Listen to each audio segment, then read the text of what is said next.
Hello and welcome to another rockin' Refashionista video. Today's quick and easy tutorial is so awesome. It's like one of the favorite things I've made, and like I said, it is super simple, but there's a bit of a story that goes along with it that involves my fab new tattoo. This is Confessions of a Refashionista. So if you've been following me for any length of time, you've probably noticed that I have more than a few tattoos. Now, this one on my left arm is particularly special to me because it's a drawing that my kiddo did when she was just a wee lassie of the two of us. And then what I did, just to make it super extra special, I embroidered it on a vintage hanky, and I added our Scottish clan motto, Invictus Maneo, which means we remain unvanquished. And then I took this actually to the tattoo artist in Germany, and that was my example for what I wanted tattooed on my arm, and it looked pretty good for a few years. Now, unfortunately, as happens with kind of super hyper detailed tattoos, you know, it didn't look so great after, what, 5-6 years? And although it wasn't horrible by any means, I just wanted to kind of fix it up and zhuzh it up a bit. And I, here in Toronto, found a fantastic tattoo artist. He actually did this wonderful tattoo. This is his original artwork, which is a sakura flower, which represents my time that I spent living in Japan, with mixed in here as a flower is my actual dog's paw print. So it's, you know, super duper extra special, as your tattoos should be, right? Meaningful and special. Anyway, so I went to him and said, hey, what can we do with this one? I'm really not happy with it. And is there a way we can kind of add some paint splashes and watercolors? And ta-da! That's exactly what he did. All of the lines are super clean again. It still looks like embroidery thread here on the hair, which is fantastic. And I mean, it's beautiful. The colors are gorgeous. It has healed perfectly. And yeah, so to go along with my groovy tattoo, which of course was safely done in the tattoo shop. There was no one else around, just the tattoo artist and myself. We were masked the entire 5-hour time with one break in between where we both went outside to get some fresh air.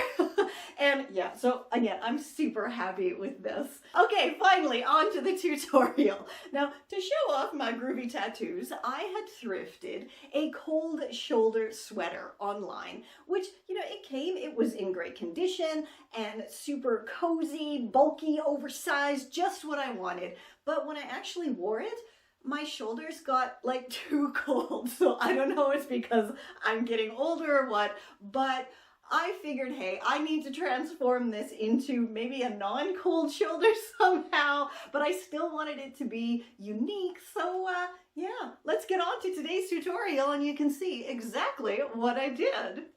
So as you can see, I did actually go ahead and stitch up those open shoulders because cold shoulder just really wasn't working for me. And yeah, I used a very quick and easy blanket stitch. If you're not sure about all the different groovy hand stitches that there are, you can grab my Sewing Basics ebook or my Refashioning 101 ebook, and that has everything that you would need to get started with refashioning, hand stitching, mending, sewing on buttons, and everything else. I will put those links down below. For this quick and easy project, all you need is your funky chunky sweater and a contrasting zipper. I have so many of these funky vintage zips in my stash, and they are all so awesome.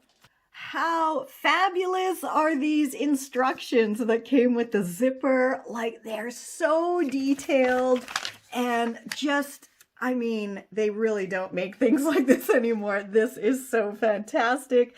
And again, another reason to totally love everything vintage. So your first step is to just decide which shoulder you want to put the zipper on. Now, I always wear my bags on my left shoulder, so I'm going to be putting the zipper on the right shoulder so the bag and purse straps don't kind of interfere and pull on it. So first, all you have to do is fold the zipper in half if you want it to be, pretty even on your shoulder, and then kind of just fold it around in the position where you would like to be able to have the zip be open and the shoulder to kind of fall open. I think that looks about right there, I think. And yeah, just pin it in place.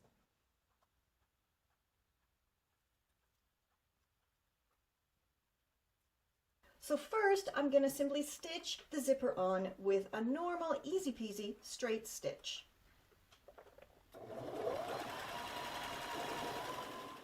So because I'm going to be actually cutting through the knit behind the zipper, it's probably a good idea to go over my stitches with a very tight zigzag to help prevent any fraying once that knit underneath is cut open.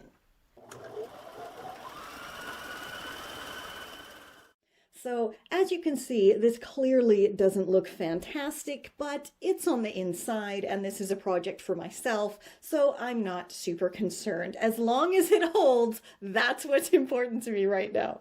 So all we're going to do now is just simply cut through this knit here right behind the zipper as carefully as possible.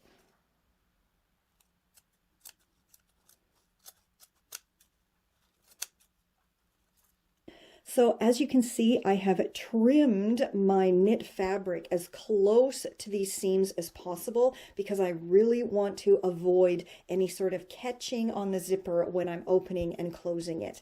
I'm not sure right now, but I might go ahead and do a quick split stitch just to hold that down a little bit more.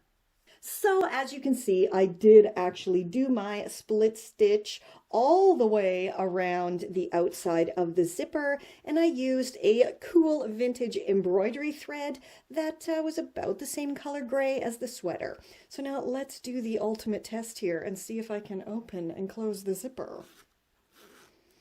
Open easily, no problem, no catches, no nothing, and close the same, perfection. Now let's try this on and see if it looks as cool as I hope it will.